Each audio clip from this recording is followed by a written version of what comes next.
Hey guys, welcome back to another Something in About 5 Minutes, and today I'm in my car because we're going to be going over how to get into the mindset of being an EMS worker right before a shift. So let's get started. I wanted to make this video out of the studio because I'm sitting in my work parking lot here, and you know, a lot of people wonder, how the heck do you get into the mindset of being an EMT and a paramedic right before a shift? Because it's more so than just flip a switch on and off.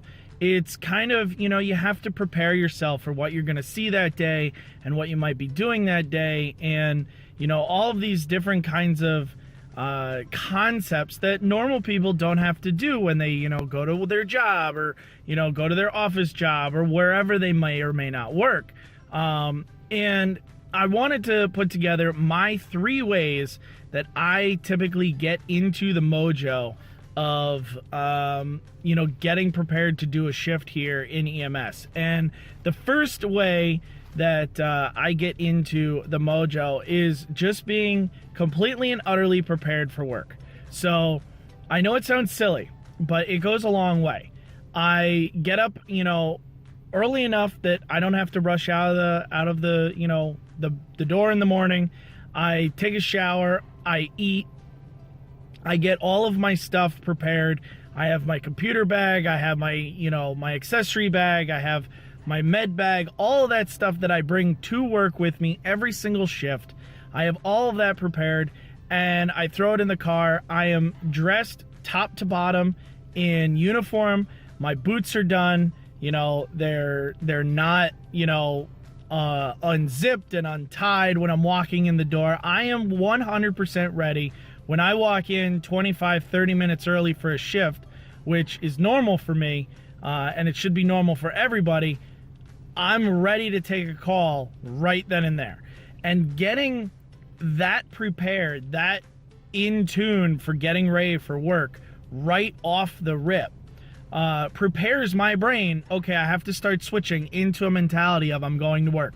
I'm going to work. So now it's easier when I walk in that door to be transitioned from, you know, civilian to EMT paramedic. Number 2, and this one is going to sound bonkers, but I start contemplating what I'm going to do that day.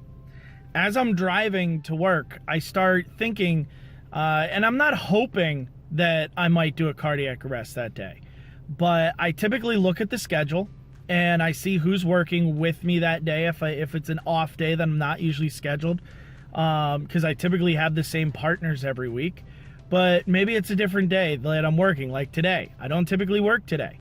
So, you know, I looked at the schedule and saw who my partner was and saw who the other crews were. And now I'm thinking, okay, if I get a cardiac arrest today, what am I going to do? How am I going to, you know, assign tasks?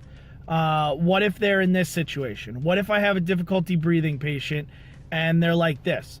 And, you know, that kind of getting in the mentality of how you're going to run calls on the way to work really does me a really good prep work, so that when I walk into the door, I am ready. Right then and there, I can do a call, and I am in the mindset of doing calls, right? We all say leave work at the door, and that's exactly what I do.